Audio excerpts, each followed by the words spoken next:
So friends, I am Gangadhara Rao, the director of GRIS Academy, Hyderabad. Okay. So last week మనకి civil services UPSC civil services exam results వచ్చినాయి. ఆ రిజల్ట్స్లో కొంతమంది top ర్యాంకుల్లో వచ్చారు. వాళ్ళ పేపర్లు, ఫోటోలు, ఇంటర్వ్యూలు వగైరా అన్నీ చూసాం మనం. మరి కొంతమంది ఐఏఎస్కి సెలెక్ట్ అయినారు, కొంతమంది ఐపీఎస్కి, కొంతమంది తర్వాత సర్వీసుల్లో సెలెక్ట్ అయినారు. మరి ఈ క్రమంలో మనం గమనిస్తే కనుక ఎందుకు కొంతమంది ఐఏఎస్కి సెలెక్ట్ అవుతున్నారు, కొంతమంది ఐపీఎస్ ఆ తర్వాతి పోస్టుల్లో సెలెక్ట్ అవుతున్నారు, కొంతమంది అసలు సెలెక్టే కావట్లేదు. సో 1016 మంది సెలెక్ట్ అయితే దాదాపు 5 లక్షల మంది పరీక్ష రాస్తే ప్రిలిమ్స్, ఇంటర్వ్యూ అయిపోయేసరికి సెలెక్షన్ వచ్చేసరికి 1016 మందికి వస్తుంది. So what is the segregation point? ఏ కారణంగా వీళ్ళు సెలెక్ట్ అవుతున్నారు, ఏ కారణంగా వాళ్ళు సెలెక్ట్ కావట్లేదు? అందులోనూ గత 10 సంవత్సరాలుగా ఎవరైతే టాప్ ర్యాంక్లో వస్తున్నారో, అంటే ఇది first rank, I'm not talking about second or third or fifth or 10th or 100th rank, no, I'm talking about first rank. ఎవరైతే ఫస్ట్ ర్యాంక్లో వస్తున్నారో వాళ్ళు ఎందుకు ఫస్ట్ ర్యాంక్లో రాగలిగారు? మిగతా వాళ్ళకి ఉన్న డిఫరెన్స్ ఏంటి ఒకసారి అబ్జర్వ్ చేద్దాం. రైట్, వాళ్ళ మార్క్ షీట్స్ చూద్దాం. చూడండి, ఇక్కడ నేను 2013 నుంచి 2023 వరకు 11 సంవత్సరాలది నేను అనలైజ్ చేశాను మార్క్ షీట్స్. ఓకే, 2013 సంవత్సరంలో అప్పుడే మనకి కొత్తగా సిలబస్లు, పరీక్ష ప్యాటర్న్ మారినాయి. కాబట్టి మనము చూస్తే కనుక అప్పట్లో GS 1 ఏదైతే ఉందో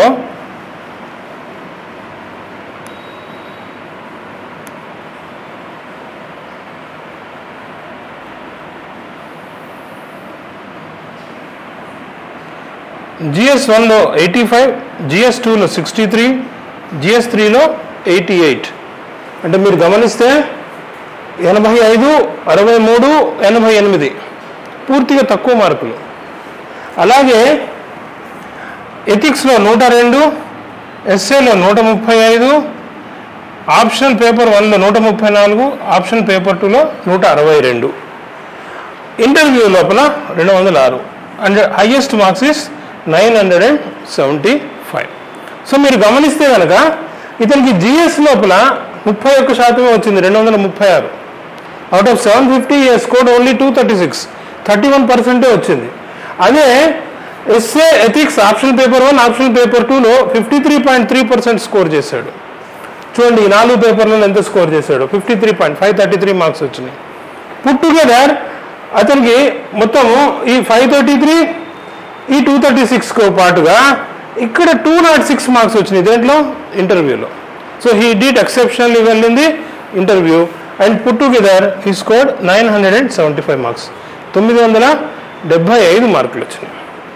సో మీరు గమనిస్తే GS 1, 2, 3లో తక్కువ మార్కులు వచ్చినా కూడా it was covered in ethics, essay, optional 1, optional 2 and interview. అయితే 975 మార్క్స్కి ఫస్ట్ ర్యాంక్ వచ్చినప్పుడు, ఇప్పుడు ఫస్ట్ ర్యాంక్ కాదు, 100 దాటే పోతుంది. అర్థమైందా? ఆ రోజుల్లో అప్పుడే పరీక్ష ప్యాటర్న్ కొత్తగా మారింది కాబట్టి ఫస్ట్ ర్యాంక్ 975కే వచ్చేస్తుంది. ఆ నెక్స్ట్ ఇయర్కి మీరు మారిపోయింది చూడండి, ఫస్ట్ ర్యాంక్ వచ్చేసి 1082. సో నెక్స్ట్ ర్యాంక్ చూద్దాం. ఈరా సింఘాల్ ఎప్పుడు 2014లో. ఈమెకు చూడండి, GS 1 లోపల 103 మార్క్స్, GS 2 లోపల 122 మార్క్స్, GS 3లో 95 మార్క్స్, అన్నీ కలిపి 320 మార్క్స్, 42% వచ్చింది దేంట్లో, GS 1, 2, 3లో. అదే ఆమె ఇక్కడ చూస్తే ఎథిక్స్లో 130, ఎస్ఏలో 160, ఆప్షన్ పేపర్ 1లో 168, ఆప్షన్ పేపర్ 2లో 137 అండ్ ఈ 4గిట్లో కలిపి 625, అంటే 62.5%, 62.5% వచ్చింది. So how much she has scored in interview? She has scored less. How much? It is 162. ఇంటర్వ్యూలో లెస్ మార్క్స్ వచ్చినా కూడా still she was the topper with 1082 marks. So చూడండి, ఆమెకి GS 1, 2, 3లో వచ్చిన పర్సంటేజ్ ఎంత, 42. అదే essay, ethics, essay, option 1, option 2లో వచ్చింది ఎంత, 62.5%. So where did she score more? in ethics, essay, option 1 and option 2. Though she scored less in personality test, still she scored the top mark, she got the top mark. Enduvalla? Because she was very successful in getting good marks in ethics, essay, option 1 and option 2. 62.7%, 62.5% వచ్చింది. Okay, so next చూద్దాం. 2015 ఎవరు? తీనా డబి. So ఈమెకి paper 1లో GS 1లో 119, GS 2లో 84, GS 3లో 111, totally she got about 42%. How much she got? 42%, little less than 42%. Okay, నా ఇక్కడ చూస్తే కనుక ఎథిక్స్లో 110, ఎస్ఏలో 145, ఆప్షన్లో 128, ఆప్షన్లో 171 రెండు పేపర్లో. సో టోటల్లీ 554 అంటే 55.4%. అండ్ ఇంటర్వ్యూలో she scored better, so she got 1063, first rank. So మీరు గమనిస్తే కనుక 42% వచ్చినా కూడా GS 1, 2, 3లో she scored exceptionally well in, not so exceptionally but good, reasonably good in ethics, essay, option 1, option 2, and good in interview. So she scored how much? 1063. With that she got the first rank. So మీరు గమనిస్తూ ఉంటే ప్రతి చోట కూడా SA, ethics, option 1, option 2 అనేవి ఎలా ప్రాముఖ్యం వహించినాయో చూడొచ్చు.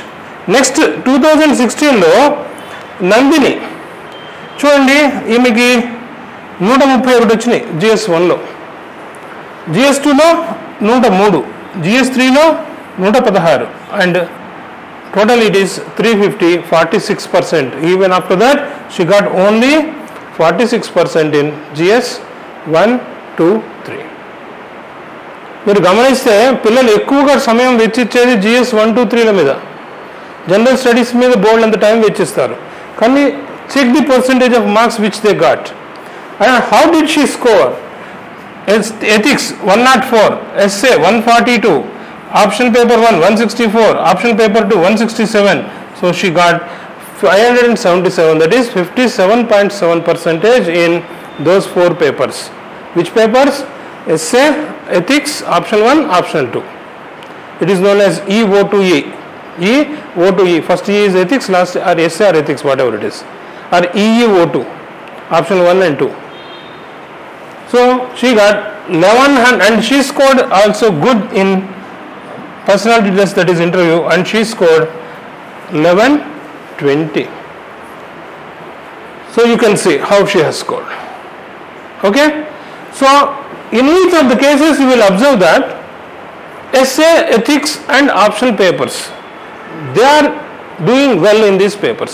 ఈ 4 పేపర్లు వాళ్ళ సక్సెస్ లోపల ఎక్కువ ప్రాముఖ్యత వహించారు. Now comes the exception. Exception ఎవరయ్యా అంటే మన తెలుగువాడు అనుదీప్ దురిశెట్టి. ఈయన చూడండి, GS 1లో 123, GS 2లో 123, GS 3లో 136, altogether 382, and he scored 51% in GS 1, 2, 3. Of all the 11 years, he is the only exception scoring above 50% in GS 1, 2, 3. అర్థమైందా? సో ఇక్కడ మీరు గమనిస్తే కనుక ఇది ఎథిక్స్లో తగ్గింది, మళ్ళీ ఎస్ఏలో పెరిగింది, అండ్ దెన్ ఆప్షన్ పేపర్ 1లో 171, ఆప్షన్ పేపర్ 2లో 147. So he also scored well by scoring 568 marks, that is 56.8 in this, and however he did moderately good in interview or personality test, but his score is 1126, the record for the past 11 years. It is the highest. How much? 1126. So he is the only exception who has scored exceptionally well around that too, not more. It is just 51% in GS 1, 2, 3. సరే, అనుదీప్ దురిశెట్టి అయిపోయిన తర్వాత next చూస్తే కనిష్క్ కటారియా. ఈయన చూడండి, GS 1లో 98, GS 2లో 117, GS 3లో 117, and he scored just 44%. He scored just 44%. And ethics 116, Essay 133. Optional paper 1 170. Optional paper 2 191, highest. Okay? Out of 250 got 191, 76.4%. And you can see 610, that is 61%. So he did moderately well in personality test, and his is the second highest, total 1121. So he was the topper in the year 2018. So ఇక్కడ కూడా మీరు గమనిస్తే దేంట్లో ఎక్కువ percentage వచ్చింది, optional essay ethics 61%, whereas in GS he got only 44%. I am talking about toppers. Toppers అంటే ఎక్కువ ర్యాంకులు 1 నుంచి 100 ర్యాంకులు వచ్చిన వాళ్ళు కాదు, ranker number 1, first rankers. Okay, and then 2019 Pradeep Singh, ఈయనకి GS1లో 108, GS2లో 115, GS3లో 101, and he scored 324, that is 43%. Only 43% in general studies. Now let us see how he scored. Ethics, how much? The highest, 157. Always I am telling you that you can always score above 150 in ethics. There is a possibility, but nowhere you can see that there is a possibility of scoring around 150 in any of the GS papers. Even the topper, who Anudip Durisetti, also scored highest only in one subject, that is 136. And Nandini scored GS1 131, and Ishita Kishore scored 130. So nowhere did they touch the mark of 150. So ethics 157, essay 140, good, and then option paper 1 148, 145, totally 590. So this is 59%. And though Pradeep Singh scored very low in the interview, that is 158, below moderate, okay, below moderate, still he was number 1, 1072, because he did exceptionally well in which of the papers? Ethics, essay, optional 1 and optional 2. Okay, so we are studying the trends, how they are doing. And then next comes 2020, 3 years back, that is Shubham Kumar. GS1 115, GS2 111, GS3 92, total is 318, and percentage is 42% only. I am talking about first rankers. How much percentage did he score in GS? It is just 42%. And then he scored 106 in ethics, 134 in essay, 170 in option 1, 115 in option 2, and he scored 56%. And he did moderately well in interview, so he scored 1054. He was the top ranker, first ranker in the year 2020. So ఇక్కడ గమనించినా కూడా మీరు GS లోపల 42%, అదే ethics essay option 1 and 2లో 56%. Next చూద్దాం 2021, last before 2 years back. Okay, Shruti Sharma, ఈమెకి GS1లో 119, GS2లో 128, GS3లో 108, total 355, 47% only, 47% only after Anudeep Durishetty, Shruti Sharma.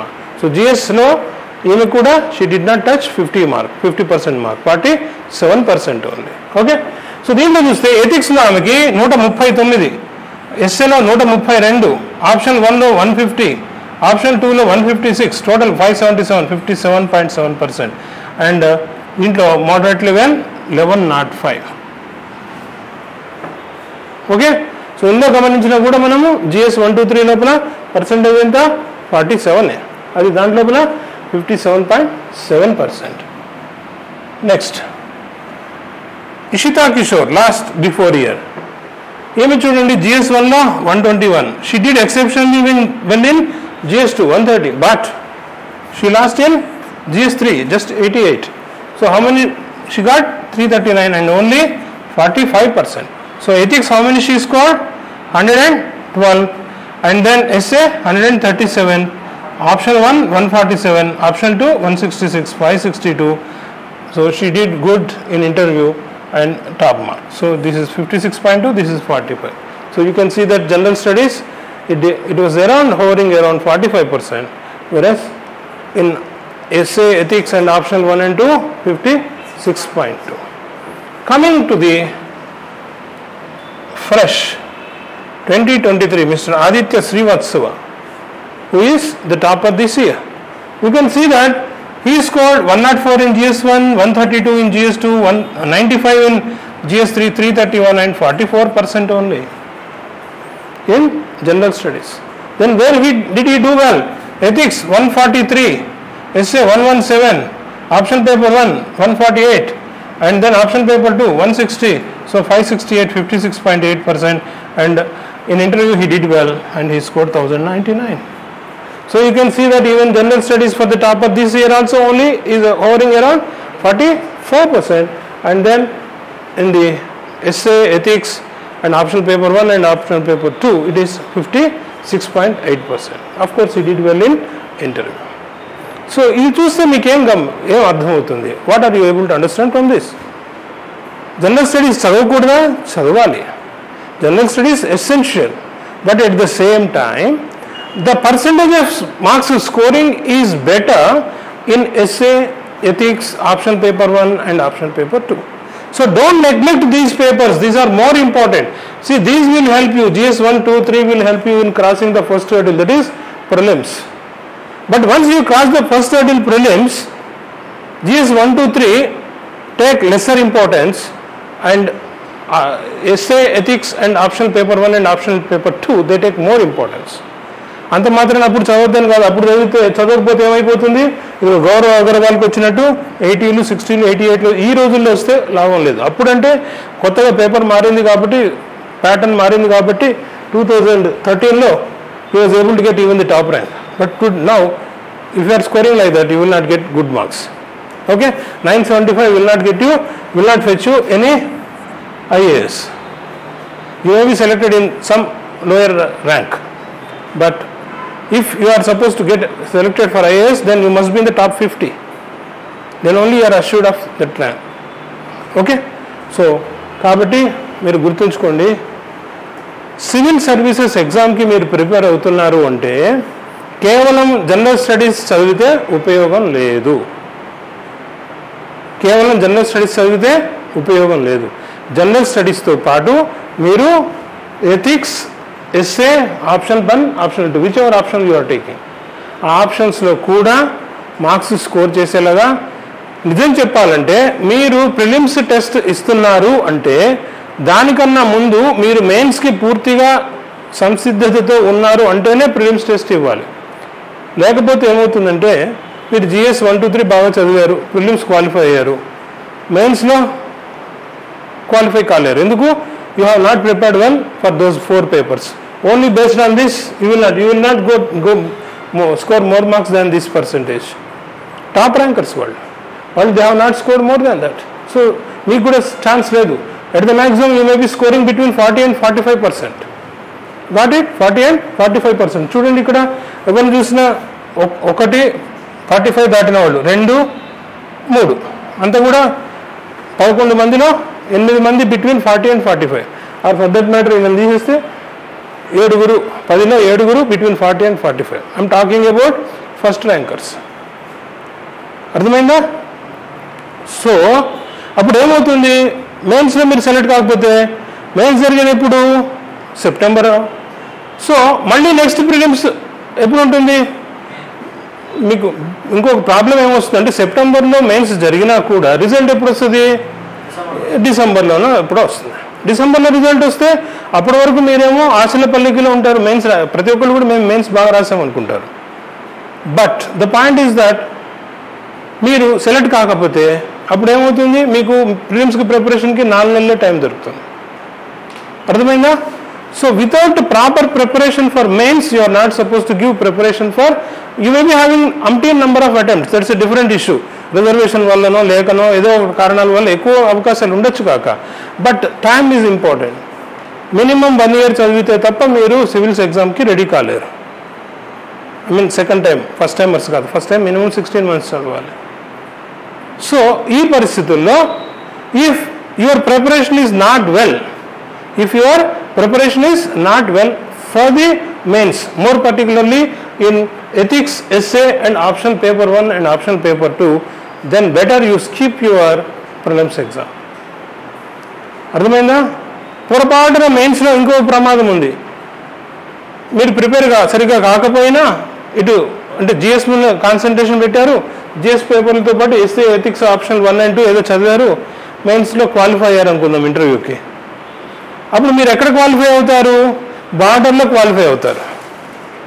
బార్డర్లో క్వాలిఫై అయినప్పుడు ఏమవుతుంది? 1:3లో పిలుస్తారు కదా వాళ్ళు. బార్డర్లో క్వాలిఫై అయినప్పుడు ఇంటర్వ్యూలో మీరు ఎన్ని మార్కులు స్కోర్ చేసినా ఫైనల్ సెలక్షన్ రాదు.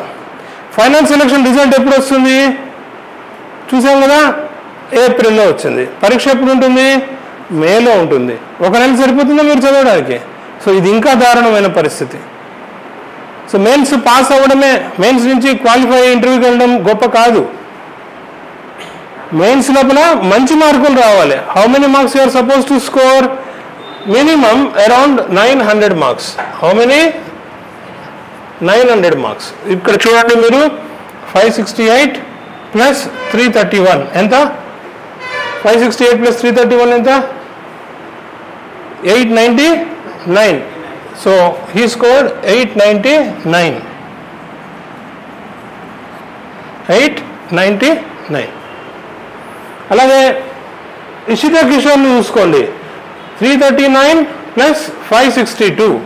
339 ప్లస్ 562. సో ఈమెంత స్కోర్ చేసింది? 339 ప్లస్ 562. She score 901.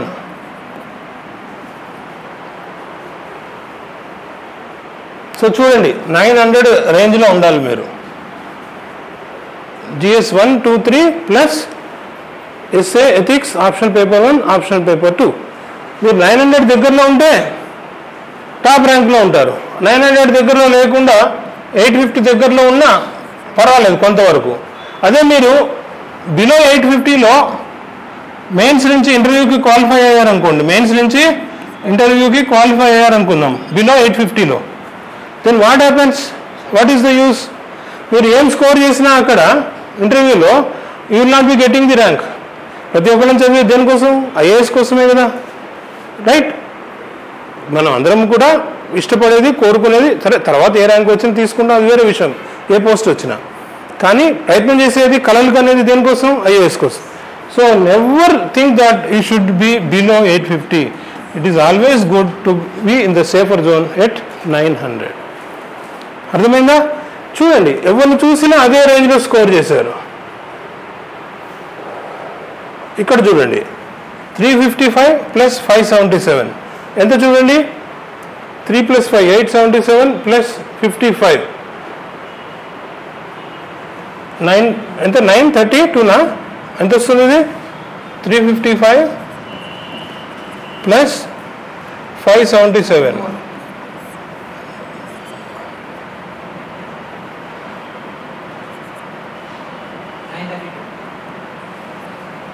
ఎంత మార్కులు వచ్చినాయి చూడండి. ఓకే, సో 932 వచ్చింది కాబట్టి ఇంటర్వ్యూలో తక్కువ వచ్చినా కూడా ఎవరు? శృతి శర్మ. సో ఎంత గొప్పగా వచ్చినాయి చూడండి మార్కులు. She did well here, of course. అక్కడ కొంచెం తక్కినాయి. సో ఇలా అనమాట. అదే మీరు ఇక్కడ చూడండి, ఇంకా ఎక్కువ వచ్చినాయి. ఎవరికి? కనిష్క్ కటారియా 610 332. సో ఎంత వచ్చినాయి? 942. సో ఇట్లా ఈవెన్ ఇక్కడ ఇతనికి కూడా 382 ప్లస్ 568 570 ప్లస్ 380. సో 950.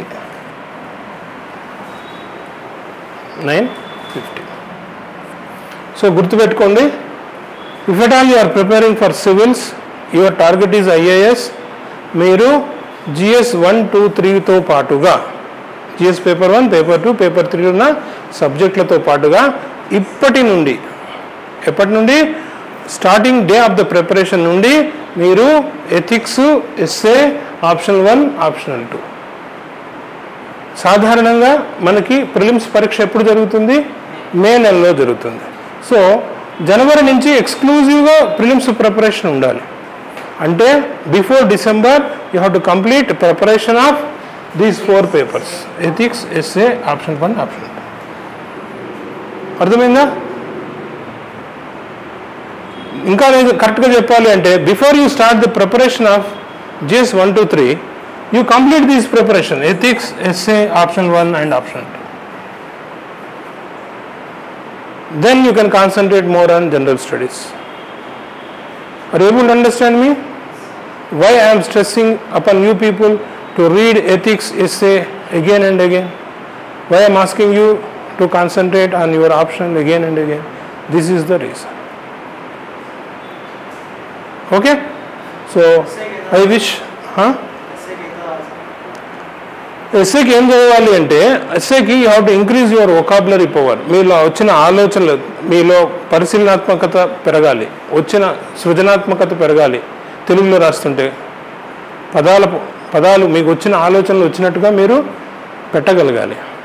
పరిశీలన, రకరకాల దృష్టికోణాల్లో ఒక అంశాన్ని ఇప్పటి నుంచి ప్రాక్టీస్ మేక్స్ మ్యాన్ పర్ఫెక్ట్. మీరు ఎంతగా కృషి చేస్తే ఓవర్ నైట్ ఎవరికి ఏ స్కిల్ డెవలప్ కాదు. సో ఇప్పుడు రాయడం మొదలు పెట్టండి. 5 నిమిషాలకు ఒక పేజీ, మెల్లిమెల్లిగా 6 నిమిషాలు, 7 నిమిషాలు, 8 నిమిషాలు, అలా టైం పెంచుకుంటూ పోండి. ఎగ్జాక్ట్లీ 1 year అయ్యేసరికి మీరు you will be able to right an essay to the requirement of UPSC. అర్థమైందా? యూ హ్యావ్ టు, ఒక అంశం ఉంది అంటే దాన్ని 10 రకాలుగా 10 కోణాల లోపల ఆలోచించడం నేర్చుకోవాలి ముందు. గుర్తుపెట్టుకోండి, మీరు రాస్తున్నది ఆల్ ఇండియాలో ఆర్ ప్రపంచంలోనే గొప్ప పరీక్షల్లో ఒకటి civil services exam. So top most people are to be selected. ఇందులో రట్టు కొట్టే వాళ్ళు ఉపయోగపడరు. మెదడు ఉపయోగించి సరిగ్గా రాసేవాళ్ళు, you are not going to sit in front of the examiner while he is correcting your paper. Only your paper will be there in front of them. వాళ్ళ ముందు ఉండేదేంటి? మీరు రాసిన జవాబు పత్రం, answer sheet will speak about you, what you are thinking. So essay అనేది మీ పర్సనాలిటీని explore చేయాలి. ఏదైనా ఒక అంశం మీరు గమనిస్తే కనుక గత 2-3 ఏళ్ళుగా కంటెంట్ ఓరియంటెడ్ ఎస్సేలు అడగడంలా థింకింగ్ ఓరియంటెడ్ ఎస్సేలు అడుగుతున్నాడు, ఫిలసాఫికల్ ఎస్సేస్ అడుగుతున్నాడు. ఫిలాసఫీ అంటే ఏంటి? థింకింగ్, ఆలోచించి రాయడం. ఒక సమస్యని, ఒక అంశాన్ని 10 కోణాల్లో ఆలోచించి ముందు చూస్తే దాంట్లో 1/2 పేజీ కూడా రాయలేం. కానీ 1/2 పేజీ కూడా రాయలేని అంశాన్ని you have to develop in such a way that you will be able to write 15 pages, 1500 పదాలు మీరు రాయగలగాలి. అది కూడా స్పీడ్గా రాయగలగాలి. అట్లాంటివి రెండు ఎస్సేలు రాయాలి గివెన్ టైం లోపల. So remember, your average speed of writing should be 20 words per minute, or per hour you should be able to write how many? 1200 words. So 1.5 hour you will be able to write 1800 words. కొంచెం ఆలోచనకి అటు ఇటు పోయినా you will be able to write between 1200 and 1400 words. So that is what is the requirement for the civil services exam. ఈ skill అనేది, ఈ నైపుణ్యం అనేది ఓవర్ నైట్ డెవలప్ కాదు. ఏదో వారం రోజులు 10 రోజులు క్లాసులు, ఓరియంటేషన్ క్లాసులు ఉంటే డెవలప్ కాదు. It is by practice, everyday practice. So don't neglect essay writing. It is an everyday practice. ప్రతిరోజు తప్పనిసరిగా ఎస్సే అనేది గివెన్ టాపిక్ మీద ఏదైతే మీకు అంశం ఇస్తానో ఆ అంశం మీద రాస్తూ ఉన్నప్పుడే మీకు ఎస్సే లోపల ప్రావీణ్యం వస్తుంది. You will get the essay writing skill in such a way which the UPSC fellow requires, and that will be helpful for you even in your writing answers for general studies. మీ జిఎస్లో కూడా answers రాయడానికి ఉపయోగపడుతుంది, ఎందుకంటే flair of writing వచ్చేస్తుంది. When you read you have the content in general studies, and content plus flair of writing it will be fetching you the marks, given marks. అర్థమైందా? So ఆ రాసే నైపుణ్యం ఏదైతే ఉందో అది మీరు ఈ సంవత్సర కాలంలో డెవలప్ చేసుకోవాలి. మీకు వొకాబులరీ, తెలుగులో రాస్తుంటే తెలుగు వొకాబులరీ డెవలప్ చేసుకోండి, ఇంగ్లీష్లో రాస్తుంటే ఇంగ్లీష్ వొకాబులరీ డెవలప్ చేసుకోండి. అర్థమైందా? అర్థవంతమైన వొకాబులరీ రాయాలి. అర్థమైందా? సో రిలేటెడ్ వొకాబులరీ రాయాలి, టాపిక్ ఓరియంటెడ్ వొకాబులరీ రాయాలి. ఎలా వస్తుంది టాపిక్ ఓరియంటెడ్? చదువుతూ ఉంటే, రాస్తూ ఉంటే వస్తుంది. Are you able to understand clearly? Anything more? Any more doubts? Right. So shall I close it? Close it. So all the best, my friends. Follow the procedure which I have told you. Okay.